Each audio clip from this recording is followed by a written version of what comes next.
जय गोसाई, जय गुरुदेव। आज गुरु गोसाई जी की कृपा से ज्योतिष शास्त्र की गणना को पीछे छोड़कर इस देह पिंजरे में रहते हुए 83 वर्ष पूर्ण हो गए।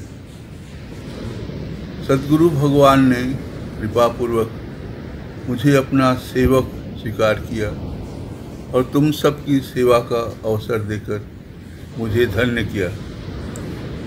तुम्हारे जागतिक सुख दुख, आनंद विषाद के साथी होकर तुम्हारे आध्यात्मिक जीवन में गोसाई जी को तुम सबके हृदय में प्रतिष्ठित कर नित्य सेवा करता जा रहा हूँ। सेवा में कभी त्रुटि होने पर तुम्हारे माध्यम से ही गोसाई जी मुझे सतर्क कर देते हैं। विषाद से मन भर जाता है। मन ही मन में सबसे क्षमा प्रार्थना करता हूँ। गोसाई जी से भी क्षमा प्रार्थना करता हूँ। जब तुम सबके चेहरे पर आनंद की झलक दिखाई देती है तब मेरा मन आनंद से भर जाता है। इस चढ़ाई उतराई के मार्ग पर चलते चलते बीच बीच में पड़ाव जैसा विश्राम स्थल भी प्राप्त होता है जब तुम सब मिलकर केवल आनंद ही मनाते हो। आज ऐसा ही एक दिन है जब सारे देश विदेश से सब भाई बहन मिलकर इस आश्रम में सम्मिलित होते हो, दिल खोलकर आनंद मनाते हो। इस वर्ष महामारी के कारण सामाजिक मिलन के बदले सामाजिक दूरी बनाए रखना अनिवार्य हो पड़ा है, पर स्थूल दूरत्व मानसिक मिलन को कभी रोक नहीं सकता। मैं तो कहता हूँ, मुझे बांध सको ऐसा डोर कहाँ, मुझे बांध सको ऐसा डोर कहाँ, मैं घर बैठे ही सैर करूँ सारा जहाँ। आज घर बैठे सारे विश्व के साथ संबंध स्थापित होता है दूर संचार माध्यम से। आज हम इसी माध्यम से एक दूसरे के साथ संबंध जोड़ेंगे। ऐसी इच्छा लेकर मैंने अपने उम्र की बाधा को तोड़कर एक संगीत भाष्य की रचना की है। संगीत रचना कर उनमें सुर आरोप किया है। माता जी ने भाष्य पाठ किया है। तुम सबने मिलकर गाया है। मैंने भी तुम्हारे साथ मिलकर गाया है। चित्रांकन, वीडियोग्राफी आदि सारे कार्य मोबाइल द्वारा अपने अपने घर बैठे ही मेरे संतानों ने किया है। हमारे सारे कार्यों के केंद्र बिंदु पर प्रियतम गोसाई जी ही उपस्थित हैं। भाष्य का विषय है सद्गुरु गोसाई जी और उनके परिजनों के बीच व्रज प्रेम संबंध। हमारे वेबसाइट का नाम भी सद्गुरु श्री श्री विजय कृष्ण भक्त सम्मिलनी ही है। इस संगीत भाष्य को समप्राण श्रोताओं के साथ जोड़ने पर ही सम्मेलन सार्थक हो सकता है। इस कारण मेरे जन्म दिवस पर प्रथम खंड का प्रकाशन मेरे संतानों के हाथ समर्पित कर रहा हूँ। इनके 3 खंड हैं जो बाद में प्रकाशित होंगे। मैं और माँ स्थूल रूप से हमेशा के लिए तुम्हारे पास नहीं रहेंगे। नाम करने पर अवश्य ही उपस्थिति अनुभव करोगे, पर जब जब मन दुखी होगा, नाम में शुष्कता आ जाएगी, तब तब इन रचनाओं को सुनना, माँ और मेरी उपस्थिति अनुभव करोगे। मन नाम आनंद से खिल उठेगा। मेरे सब संतानों को मेरा हार्दिक आशीर्वाद। सबका कल्याण हो।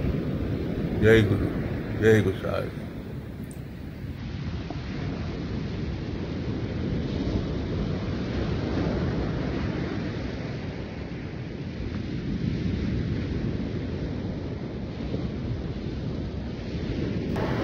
एक बात और कहना चाहता हूँ, इस वीडियो का हिंदी रूपांतरण शीघ्र ही किया जाएगा। जय गोसाई।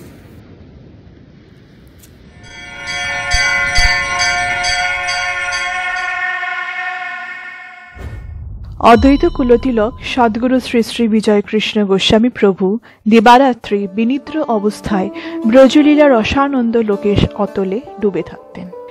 এই প্রসঙ্গে 108 শ্রী শ্রী সন্তদাস কাঠিয়া বাবা বলেছিলেন, গোসাইজি অপরিমেয়, তাঁর তল খুঁজে পাওয়া যায় না। তিনি মানবত্রতা সদ্গুরু অবতার।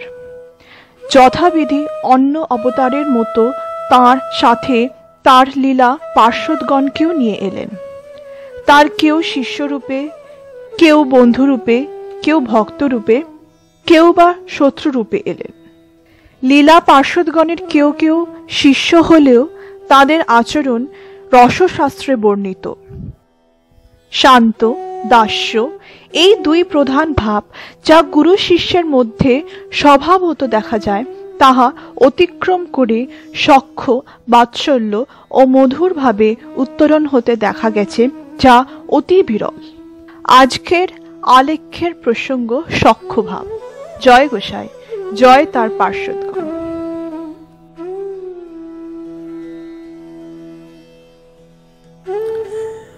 লীলা খেলা হেতু তার সৃষ্টি রাখিবারে আবরণী মায়া শক্তি নিত্য সেবা করে। ভক্তের মায়াবরণ মোচনের তরে গুরু রূপে আসে কৃষ্ণ এভব সংসারে। অতএব সদ্গুরু শ্রীকৃষ্ণেরই করুণা অবতার। তৈত্তরীয় উপনিষদের কথা রস বৈশ। তিনি রসগ্রাহী। সেই রস স্থূল, জাগতিক বা সূক্ষ্ম, অতি জাগতিক হতে পারে, দুই তার সম্ভোগ্য।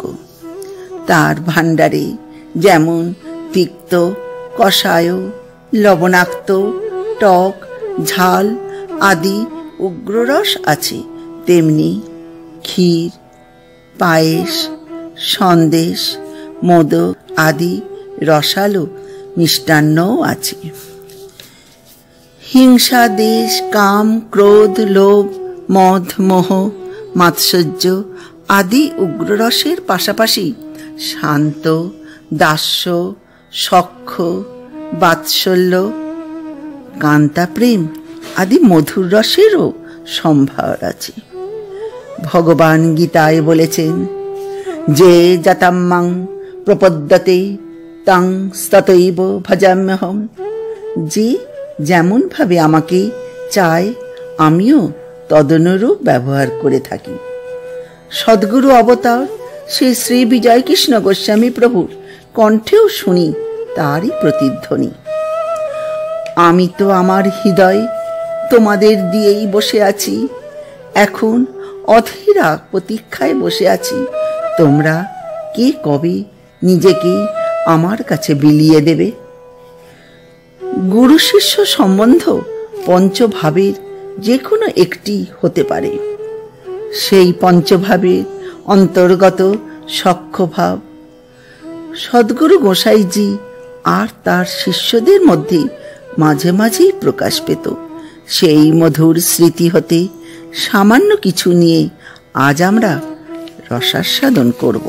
সখ্যভাব শ্রীগুরুর প্রতি সমীহ শ্রদ্ধা ভক্তির ঊর্ধ্বে উঠে শিষ্যের চিত্তে যখন অনুরাগ অঙ্কুরিত হয়, তখন গুরু শিষ্যের সম্বন্ধ বন্ধুর মতো সহজ হয়ে আসে।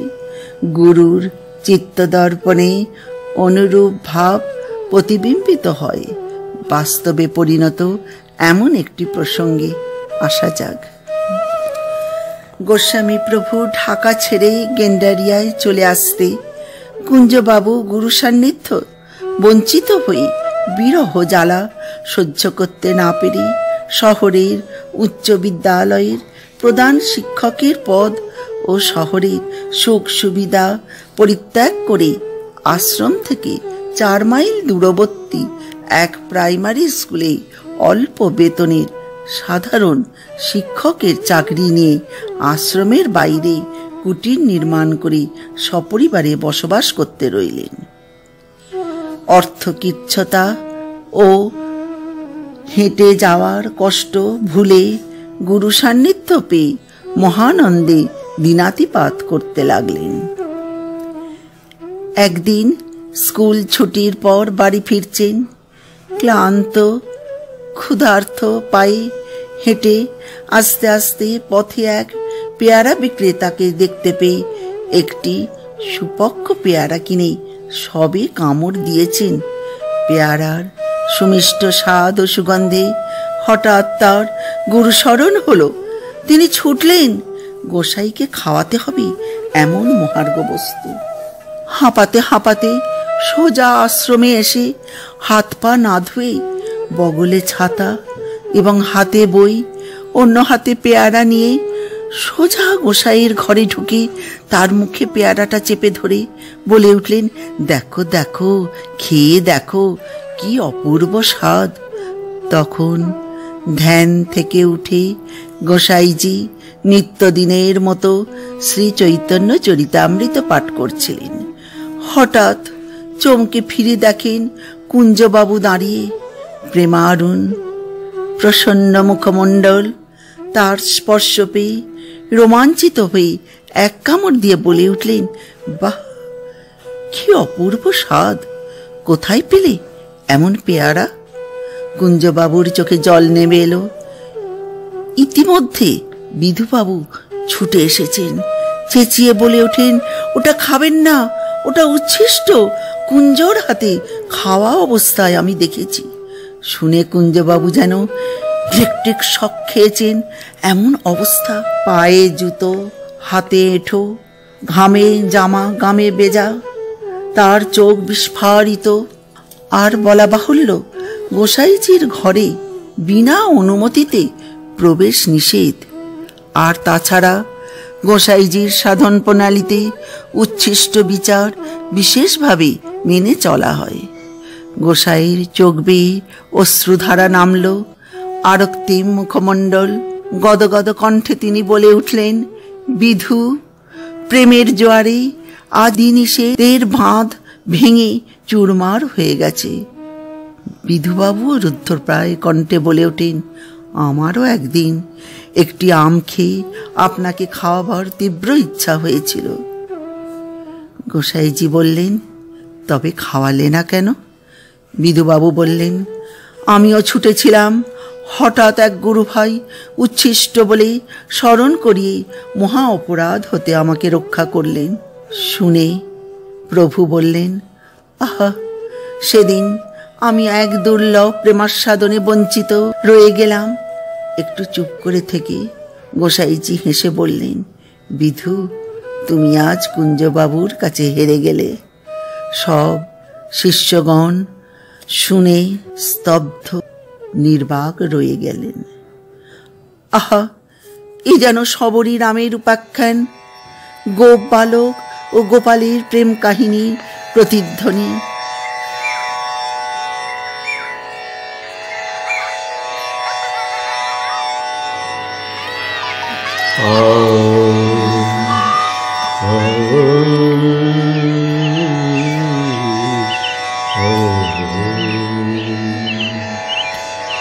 हरि तुम भूल गए ठकुराई, प्रेम विवश तुम भूल गए ठकुराई, भूल गए ठकुराई। प्रेम विवश हिलनी के हाथों, प्रेम विवश हिलनी के हाथों, झूठे बेरजिमाई, झूठे बेरजिमाई। हरि तुम भूल गए ठकुराई, प्रेम विवश तुम भूल गए ठकुराई। ग्वाल सखा से बाजी हारे, ग्वाल सखा से बाजी हारे, घोड़ा बन सैर कराई, घोड़ा बन सैर कराई। सखा के टुकड़े छीन के खाए, सखा के टुकड़े छीन के खाए, खीर ताको जिमाई, खीर ताको जिमाई। हरि तुम भूल गए ठकुराई, प्रेम विवश तुम भूल गए ठकुराई।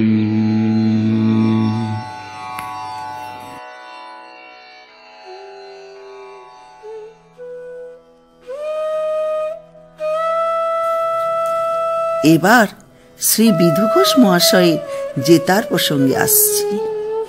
গোস্বামী প্রভু তাঁর পরম বাঞ্ছিত পুরুষোত্তম ধামে এসেছেন। দূর থেকে শ্রী জগন্নাথ দেবের মন্দিরে ধ্বজা দর্শন করে ওই স্থানে মহাভাবে বিভোর হয়ে থরথর করে কাঁপতে লাগলেন। গায়ের রোমকূপগুলি শিমুল কাঁটার মতো খাড়া হয়ে উঠল। বিরাট জটাভার সাপের ফনার মতো খাড়া হয়ে উঠল। দু চোখে নামল প্রেমাশ্রুধারা। প্রভু দুই বাহু তুলেই উদ্দণ্ড নৃত্য আরম্ভ করলেন। বিধুবাবু দেখলেন পথটি কাঁকড়ে ভর্তি। প্রভুর রাতুল চরণ ক্ষতবিক্ষত হয়ে যাবে। তিনি সেই যন্ত্রণা অন্তরে অনুভব করে থাকতে না পেরে ওই কাঁকড়ের উপর চিত হয়ে শুয়ে পড়লেন। আর দুজন শক্ত সমর্থ গুরু ভাইকে গোসাইজির দুই বাহু ধরে তার বুকের উপর তুলে দিতে বললেন। প্রথমে দ্বিধাগ্রস্ত, শেষে তারা তাই করলেন। গোসাইজির কোনো সম্বিত নেই। তিনি বিধুবাবুর বুকের উপর উদ্দণ্ড নৃত্য করতে লাগলেন। কিছুক্ষণ পর পাহ্য চৈতন্য ফিরে এলে বুক থেকে নেবে বিধুবাবুকে বুকে জড়িয়ে ধরে কাঁধে মাথা রেখে স্নেহার্ত কণ্ঠে বলে ওঠেন, তৎ সুখময় ভাবিত। বিধুবাবুর দিকে কিছুক্ষণ অপলক দৃষ্টিতে চেয়ে থেকে মন্দিরের দিকে অগ্রসর হলেন। ঘরে ফিরে গুরু ভাইরা বিধুবাবুর কাছে জানতে চাইলেন, আচ্ছা বলো তো, গোসাইজির ওই বিশাল স্থূল দেহের ভার নিয়ে নৃত্যে তো তোমার হাড় পাঁজরা গুড়িয়ে যাবার কথা, তোমার কিছু হয়নি? বিধুবাবু বললেন, আরে দূর, আমার তো মনে হলো একটা তুলোর বালিশ আমার বুকের উপর নাচছে।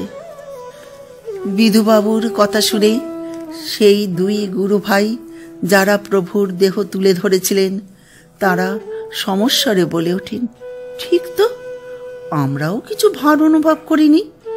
সবাই শুনে হতবাক। প্রসঙ্গত বলা যায়, প্রেম ভক্তি সাধনে অনিমা, লঘিমা, প্রাকাম্য আদি যোগীগণ সদৃশ বিভূতি ভগবত ইচ্ছায় ভক্তের অজান্তে প্রকাশিত হয়ে থাকে, যে সম্বন্ধে কৃষ্ণলীলাশোক শ্রীল বিল্বমঙ্গল ঠাকুর শ্রী শ্রী কৃষ্ণকর্ণামৃতে বলেছেন, ভক্তি স্তয়ী স্থিরতারা ভগবান যদিষ্যা দৈবেন ফলতি দিব্য কিশোর মূর্তি মুক্তি স্বয়ং মুকলিতাঞ্জলি সেবতে স্মান ধর্মার্থ কামগয় সময় প্রতীক্ষা। হে কৃষ্ণ, প্রেমাধিক্যবশত যদি তোমার দিব্য দর্শনের সৌভাগ্য লাভ হয়, তবে ধর্ম, অর্থ, কাম আদি আমার সেবার জন্য জোর হাতে প্রতীক্ষা করবে।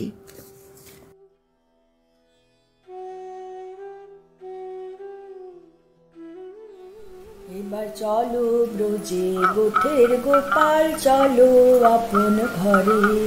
এবার চলো ব্রজে গোঠের গোপাল, চলো আপন ঘরে। তুমি বলেছিলে তোমার মথুরার কাজ সাঙ্গ হলে আসবে তারা করে। তবে চলো আপন ঘরে, তুমি চলো আপন ঘরে, তুমি চলো আপন ঘরে। তুমি চলে যেতে কুঞ্জ বিথি, কাকর কাঁটায় গেছে ভোরে।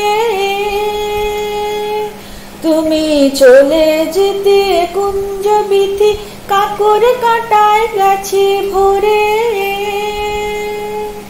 তোমার ভাবনা কিছু রইবে না কো, ভাবনা কিছু রইবে না কো, মোদের সাথে গেলে। এবার চলো মোদের গোঠের গোপাল, চলো আপন ঘরে। এবার চলো মোদের গোঠের গোপাল, চলো আপন ঘরে। মোরা বক্ষ পেতে রইব পড়ে, মোরা বক্ষ পেতে রইব পড়ে। মোরা রইব পড়ে যেথায় যেথায় তোমার রাতুল চরণ পড়ে। যেথায় তোমার রাতুল চরণ পড়ে। চলো মোদের সাথে চলে, চলো মোদের সাথে চলে। এবার ফিরে চলো প্রাণের সখা, চলো আপন ঘরে। এবার ফিরে চলো প্রাণের সখা, চলো আপন ঘরে। এবার ফিরে চলো প্রাণের সখা, চলো আপন ঘরে। গোপাল ফিরে চলো ঘরে, এবার ফিরে চলো ঘরে।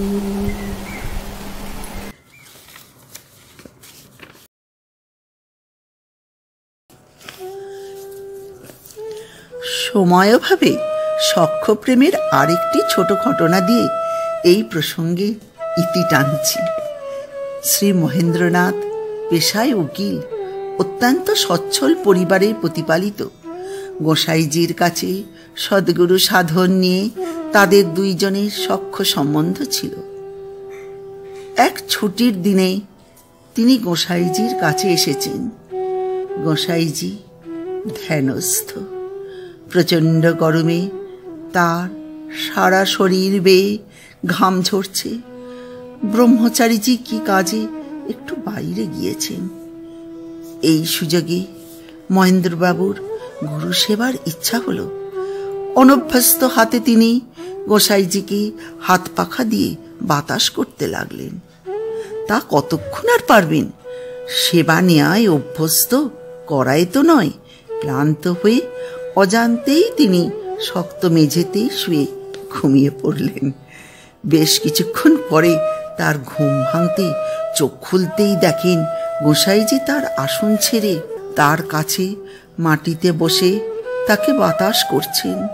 মহেন্দ্রবাবু নিজের ভাবাবেগ সম্বরণ করবার জন্য চোখ বন্ধ করে ওইভাবেই পড়ে রইলেন। পরে ধাতস্থ হয়ে চোখ খুলে বলে উঠলেন, গুরু হয়ে তুমি এ কি করছো? ভাবোচ্ছ্বাসে রুদ্ধ পায়ে কণ্ঠে বলতে আরম্ভ করেন, আমাকে অপরাধী করছো। গোসাইজি এই প্রসঙ্গ চাপা দিয়ে বললেন, ওহ, তুমি জেগেছ? ঠিক আছে, আমি আসনে চললাম। গোসাই আবার চোখ বুঝলেন। পরে মহেন্দ্রবাবু একান্তে জিজ্ঞাসা করেন, আচ্ছা, তুমি নামানন্দ ছেড়ে হাওয়া করতে আসলে কেন? আমাকে ঘামতে দেখে যদি কষ্ট পেয়েই থাকো তো হাঁক দিয়ে কাউকে ডেকে বলতে পারতে। উত্তরে গোসাইজি বলেন, বাহ, বন্ধুকে সেবা করবার ইচ্ছা শুধু তোমারই হতে পারে না? বন্ধুকে বাতাস করি যে আনন্দ লাভ করেছি তা কি আসনে বসে নামানন্দে থাকার চেয়ে কি কিছু অংশে কম পেয়েছি? এই সুযোগ ছাড়ব কেন?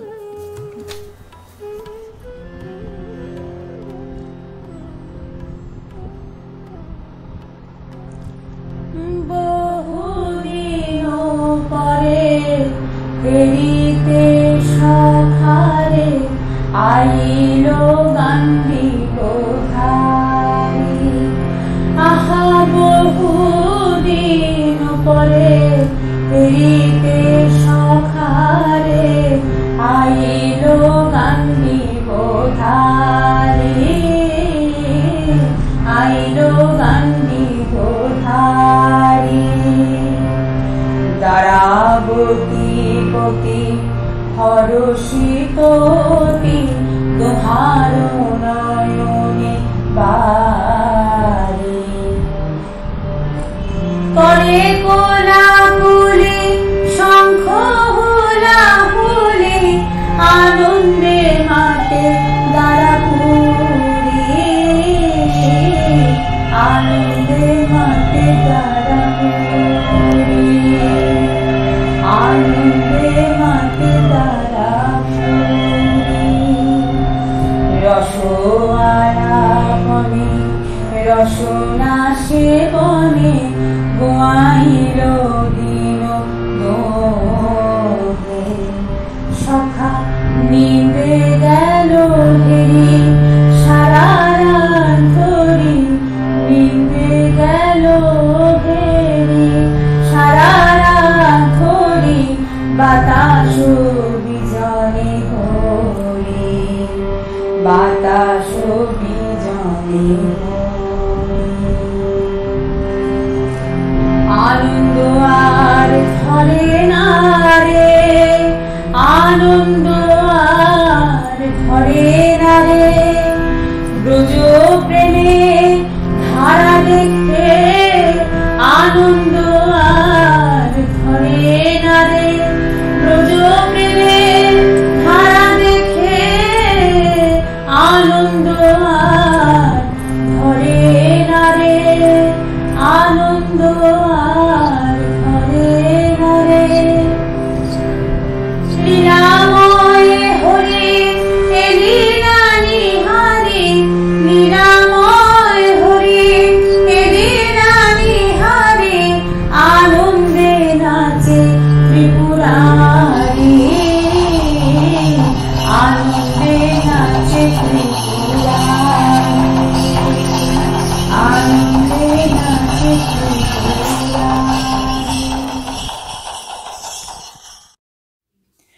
সখ্যভাবের গীতি আলেখ্য এখানেই শেষ হলো।